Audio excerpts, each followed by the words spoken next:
Hello.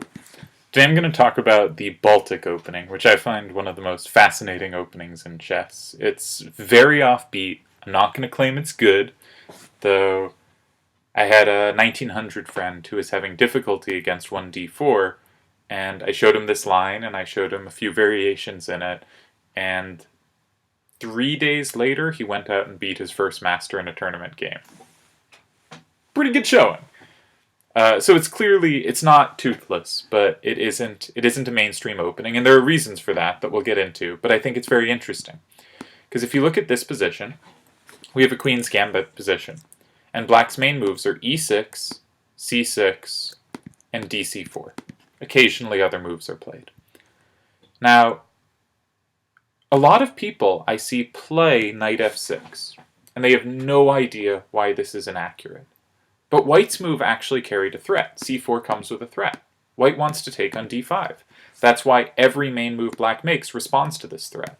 e6 reinforces the pawn, c6 reinforces the pawn, and dc4 captures the pawn. All of them try to deal with the threat of cd5. Surely knight f6 defends the pawn too. But the thing is, it's very different to defend something with a piece like a knight than it is to defend it with a pawn.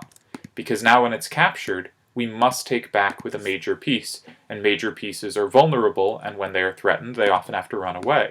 For instance, queen takes, knight c3, queen moves, a5 is probably best, say queen d8, e4, and white is completely taken over the center. After queen a5, white can play bishop d2, and because now when the knight moves, the queen will be hit, white still threatens e4. And white has a very nice game and will easily take over the center. So if Black was to do nothing, White would happily take and get that same idea with e4 to follow, and White has a huge advantage. I think it's interesting to contrast this with the Scandinavian defense, where Black brings their queen out early, White wins time chasing it, and Black runs away to d8, sometimes to a5, sometimes to d6. There are three moves that are regularly played. But whichever one it is, White only has one pawn to take over the center with, and their natural pawn that would support it is blocked in by the knight, which is one of the reasons the Scandinavian is playable, because if White could easily get this really nice pawn center with d4 and c4, Black would be in serious trouble. So back to our line, you'll notice after h6 takes, knight c3, White does not have a problem pawn on c2 that the knight blocks. Instead, they can just play e4 next, and they can completely take over. So cd5 is a serious threat, and Black players that play knight f6 are usually will take back on d5 with the knight. I think probably the best move to try here is g6, looking to develop and only regain later. But knight takes, and now White players will often play e4, hit the knight, take over the center. I think this is slightly inaccurate, because Black has this idea with knight f6, attacking the pawn. If White advances, Black can come here, bring the bishop out, play a6. It's a little advantage to White, but not much. So most White players try knight c3 when Black has e5. And the point is, pawn takes pawn, queen takes. If knight takes, then knight e4, you've lost the defender. And if king takes, then knight g4, forks f2 and e5, and Black has equalized. So in this position, White should play knight f3, and White's probably a little better, but Black's not so far from equality. Which has led to the main move here being knight f3, controlling e5, preventing this move, and preparing to play e4 next turn. And Black does not have a particularly good way to prevent this. Bishop f5 can be met either with queen b3, targeting this weak pawn, and putting some pressure on the knight, sometimes followed by knight e5, can get pressure on f7. Or, more logically I think, but both moves are very good, knight d2, just pushing through e4. It's a nice position for White. White gets a pretty easy advantage in a big center, which is why Black's main moves are moves like e6, where if White takes, Black can take pawn and control this key central square. So, in this position, I am fascinated by just how many players don't know that kind of c takes d5 is the threat, and they play one of these moves because they've been taught it or they've studied it, but not actually thought about why it's played. Now, thus, any move that is not something that responds to this threat is really interesting to me, or a move that doesn't, intuitively in some obvious way respond to it. Which is why I've always thought the Baltic, bishop f5, is just this kind of delightfully strange move. Now, a lot of white players will not know what this is and will not be prepared. And black's first claim is, I can play bishop f5 before playing e6. My bishop won't be blocked in when I play e6. I get the bishop out first. I don't have this problem that you often have where the bishop's stuck, and black has to figure out what to do with the problem bishop. I'm just going to get my bishop out, then I'm going to play e6. I want to play knight f6, maybe bishop e7, maybe bishop d6, c6. I can basically go for a reverse London type system, and I just don't have the fundamental problem, because black's problem here is e6 blocks in the bishop, and c6 denies the knight a useful square, and probably more importantly, black will usually at some point play the c5 break, and c6 often loses a tempo if you're going for c5. So both moves have some kind of drawback to them, and bishop f5 just says, I'm not going to make any move with a drawback, or not an obvious drawback. It obviously has drawbacks, or it would be played a lot more than it is. But I'm just going to try to get that natural setup. And if white kind of develops as they normally might, say knight c3, e6, knight f3, knight f6, bishop g5, bishop e7, black's just going to solidify their center. White has not put significant pressure on black. This move order might not be exactly right. If white plays bishop d3, we should think, which bishop is better here? Well, normally your bishop is good if your bishop is not on the same color as most of your pawns. Black is a big pawn center. Now, one thing that does is it can get in the way of the bishop. The bishop has less mobility because our pawn's in the way. Another thing is their pawns are on dark squares, so maybe this bishop is worse at targeting those squares, though sometimes their pawns being on the opposite color mean your bishop has squares it can sneak around that the pawns might not defend. Obviously, those moves were ridiculous. The point was just to show the opposing pawns control less of light squares. But one thing is, because our pawns are on light squares, not only do they maybe get in the way of the bishop, but they also have redundant control. Each of these pawns controls squares the bishop is controlling. This bishop can potentially control a lot of squares that our central pawns, at least, are not controlling. This bishop controls squares we have an easier time controlling anyway. The opposite is true for white. Their light-squared bishop is their good bishop. It is not on the same color as their pawns in the center. It controls squares they otherwise might have difficulty controlling. It is a good bishop. So as black, whenever we see this, we should be pretty happy to take. Sometimes we can then insert dc4 after for the queen to spend another tempo. Maybe look for the c5 break if we haven't yet played c6. Maybe win time against the queen this way. Maybe even win the time against the queen this way, though probably not. But black, trading this pair of bishops should not be seen as bad for black. Black can also play bishop g6 here and allow the trade as a way to try to improve the pawn structure. But either way, in general, black does not need to avoid the trade of these bishops. And you get a pretty normal position. I bet if we bring up the Lichess database, I haven't looked here, so no master game has reached this position, but if we look at lower levels, here, so black is scoring, this is a 8% draw rate, black's scoring 45%, white's 55%. That's a touch above average for white. If we go back a little further,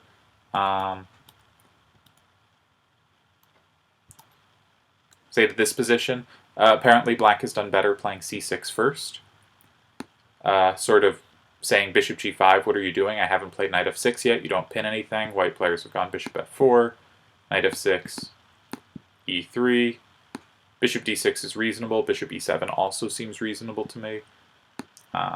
But just following out what's been played most in the database, you get this position where white's played c5, which does not look good to me. Black should look to counter break with e5, and black has scored equally.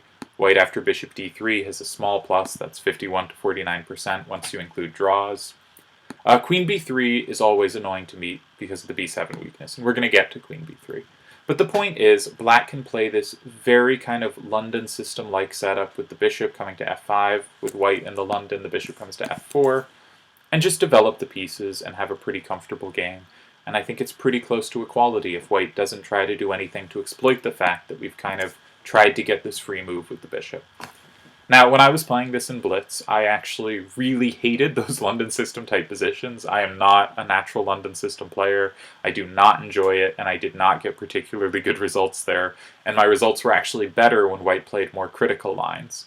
And I ended up dropping it because so many players against me were playing knight f3 and knight c3 and bishop f4, bishop g5, and I just didn't enjoy the positions. I found it hard to fight for an advantage. I don't like London systems. But if you do like the London system, and the 1900 I was talking about was in fact a London system player. Actually, I think he was rated a little lower at that point. He's now over 2000. But I didn't like those positions. But if you do like London system type positions, you're going to get a lot of them pretty comfortably as black out of this. So what can white do that tries to exploit our move order? I'm going to get rid of the book here. There are two moves that really... Ooh, maybe you couldn't even see the book. Maybe I was hiding it with my face. There are two moves that really try to exploit what black is doing. And the most critical one, I think, is cd5. And white's point is, if you take back queen, I'm going to play knight c3, hit your queen, and then I'm going to play e4. I'm going to have a dominant game. And so black has to have an idea here. Black can't just retake with the queen and have a terrible position. And black's idea is, my queen is not stable on d5 because of your knight. Therefore, I'm going to get rid of your knight and then take on d5. And so black plays bishop takes b1. And again, I like weird moves, strange ideas. This is one that's a very rare idea in the opening, of a bishop coming out and trading itself for an undeveloped knight. Now, theory thinks white should insert queen a4 check before taking back, but let's quickly look at rook takes b1, and now black can take back, and now the queen's pretty stable. The queen hits a2, which white can usually sacrifice, but a lot of white players will spend a turn playing a3, which we should be pretty happy to see. White does not have e4, and it's kind of hard for them to build it up. f3 would leave the d4 square weak. The king might be a little vulnerable. Black should probably immediately lash out with e5. Bishop b4 is coming. So white often, I wonder what's the most common move in the online database. Checking the master database, by the way, is a great thing to do, but checking the online database can be a really useful way to see what moves are you going to see at the club level. And here we have knight f3 is most popular, and knight f3 is a good move, and b3 is second most popular, and black already has a solid plus there. White does not really need to spend a turn defending this pawn, but they often will. This also weakens the dark squares. And if we turn on the computer here, black is better. Black plays knight c6, quickly hits out with e5, comes with bishop b4, is going to castle queenside. And if we follow out the computer versus what people online play, which is of course an unfair matchup, humans are playing knight f3. Queen e4 is also an interesting move. The rook is misplaced, so sometimes the queen can do damage from here. This is an important note that I often forget about, that queen e4 can be a really useful way to make white uncomfortable. But the thematic move is e5. And if takes, which is not best, bishop b4 check, bishop d2. Black is already getting a big initiative. Queen a5 looks very nice here. Black is a nice game with a lot of pressure. Castle queens comes next. The rook is excellent. If white, trades here, then you won't be able to castle queenside maybe because the queen will be in the way. But rook d8 could come. Very nice position for black. And that really shows that once white has made a kind of wasteful move, black can get this quick initiative. So white plays knight f3. And black plays knight c6 and plays for e5 and castles queenside. And you'll notice black is getting their pieces to nice active squares. Their knight has an obvious square. Their bishop usually comes to b4, but it can come to other squares as well. The king's going to castle. We're going to get this d-file pressure. If we look at the database here, the main move's e3, and black's scoring over 50%. Next most common is bishop f4, and black's well over 50%. That's almost over 60%. Then a3, black's over 50%. b3, black's over 60%. In human play at the club level, after knight c6, black's just scoring over 50%. We don't want to rip on a2. And if we look at this, it might look tempting. The rook looks loose, but white can just play bishop d2.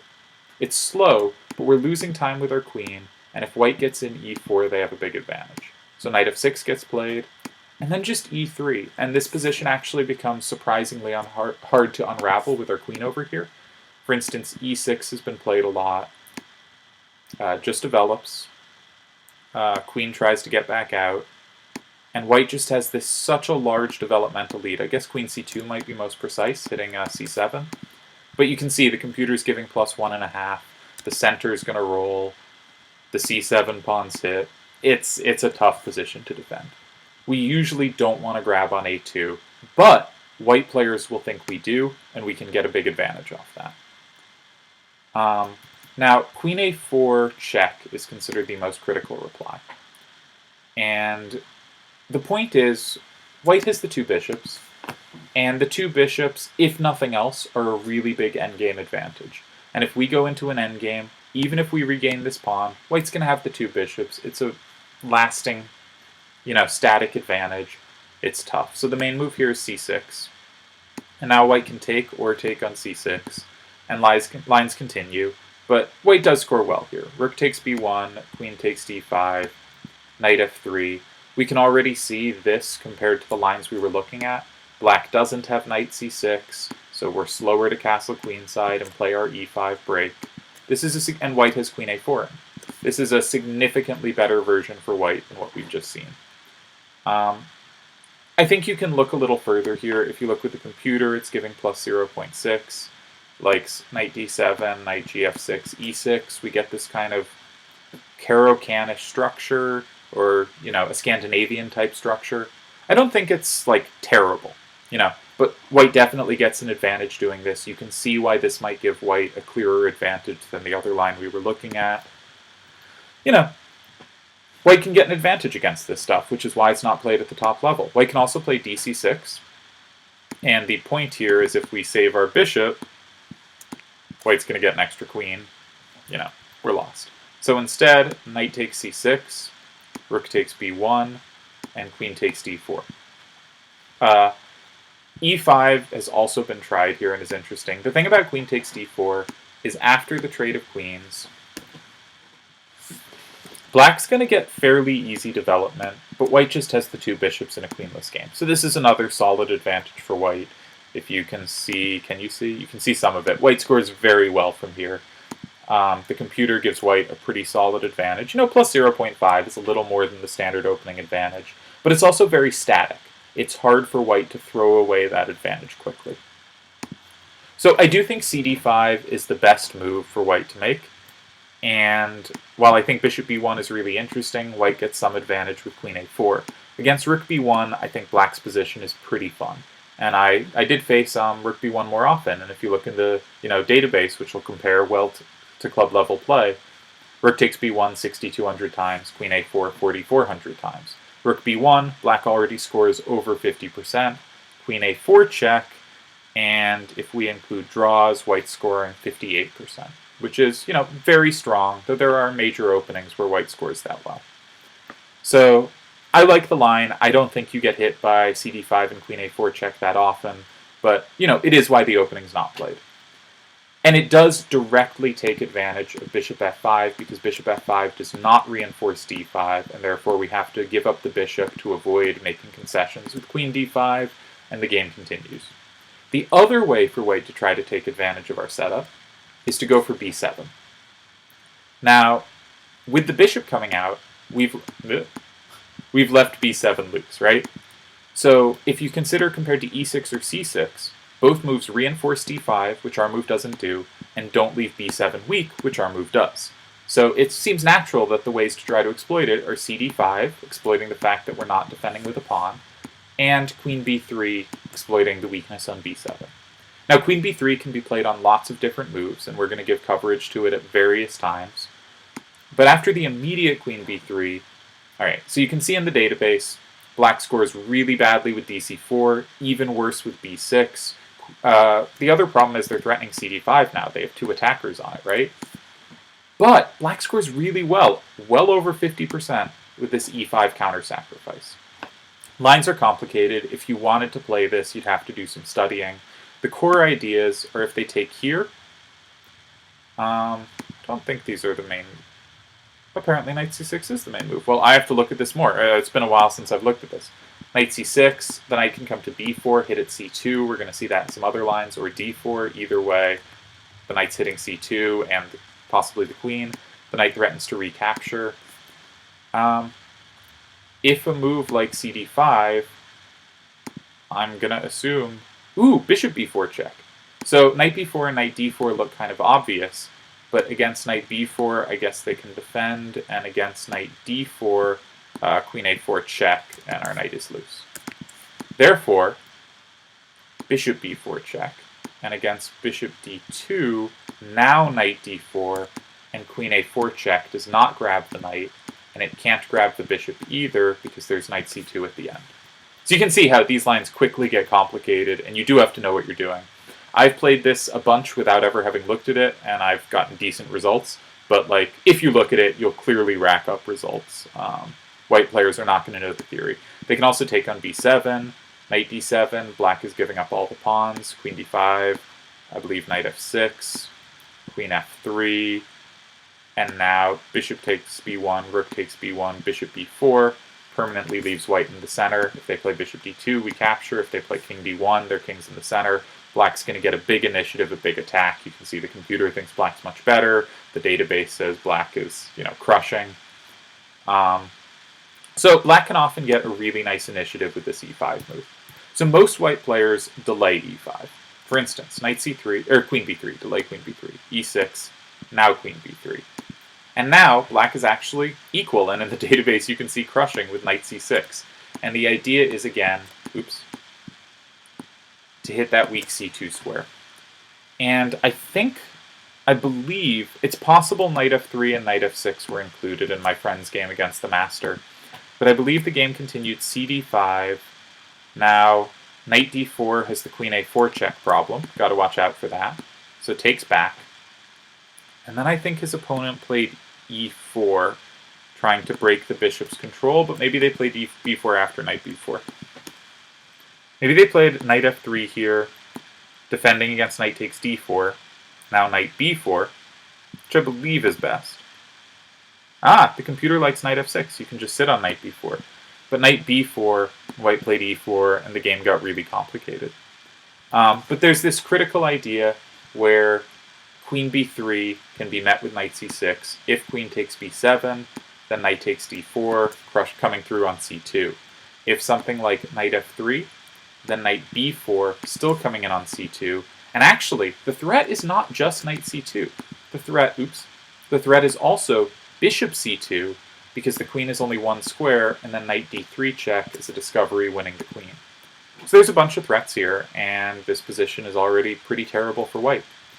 And so one thing I like to do as black, one reason here that I would be tempted not to play c6, which has been played the most, is I like keeping the option of knight c6, because anytime they play queen b3, I can play knight c6, and I think I am very close to equalizing, if not already equal. So I don't find the queen b3 lines too scary, and I played well against them with knight c6. I remember doing watch TV on Lead Chess and watching some Grandmaster who, even when white was making other moves like bishop g5, was playing knight c6 anyway, and getting like pretty decent results, so I think it's a little suspicious. I had a couple blitz games against an FM in these positions, where they ended up playing just very solidly, preventing my threats, something like a3, and what ended up happening was, to figure out what was happening on the queen side, I ended up sometime later, after the bishop comes out, playing knight e7, defending the pawn, but then playing knight e7, and the knight swung over this way. I think this bishop was traded off. But anyways, that's the Baltic. The core idea is, by playing bishop f5, we're hoping to get in a free move before e6, which lets us set up a kind of London system type position, that you normally wouldn't be able to achieve. Because after c6, there's already enough pressure here, you're never getting in bishop f5, because they're taking and playing queen b3 and hitting d5 and b7, and there's a problem. After e6, we're definitely not getting that London system set up because the bishop's blocked in. After dc4, well, we can't because we've given up our strong point on d5. So we try to get it, and oftentimes white players will just let you. Sorry, not knight f6, that's ridiculous. The e6. We want to reinforce with the pawn now that our bishop's out, and play knight f6 or c6, and there's a nice game. And then white can also threaten us at various times with queen b3. The immediate queen b3 is met by e5. If they play something like knight f3 controlling e5, we play e6. Now they go queen b3. We always have this knight c6 option, thinking about knight b4. If their knight wasn't here, we'd also be thinking about knight takes d4. And if they go for cd5, which I believe is the best move, but I can tell you, tons of players under 2000 just have never thought about what c4 actually threatens, and kind of go, oh, I like to play knight c3 against things, or oh, I like to play knight f3, and will just give you this bishop f5 move for free. But cd5, bishop b1, hope for rook b1, queen a4 checks, a bit tougher to meet, queen d5, knight c6 is coming, e5, bishop b4, castles queens, black is a nice game, whatever the computer says here. It's much easier, I think, to play black's position than white, and the actual practical advantage is smaller than they claim, as we can see from the human results from here. I would guess even in the Masters database, white doesn't score a huge percentage here. And I am incorrect. Looks like white scores about 58% with a3 here. Which is, very good for white, but not game over. So that's my intro to the Baltic. I think it's just really fascinating that black can try to get away with this move that doesn't reinforce the pawn. And I think lots of white players don't have the kind of understanding to punish this type of move. And I always had a lot of fun playing against people who played queen b3 when I could play knight c6 and get this just very quick initiative against the potentially weak square on c2. So, that's the Baltic.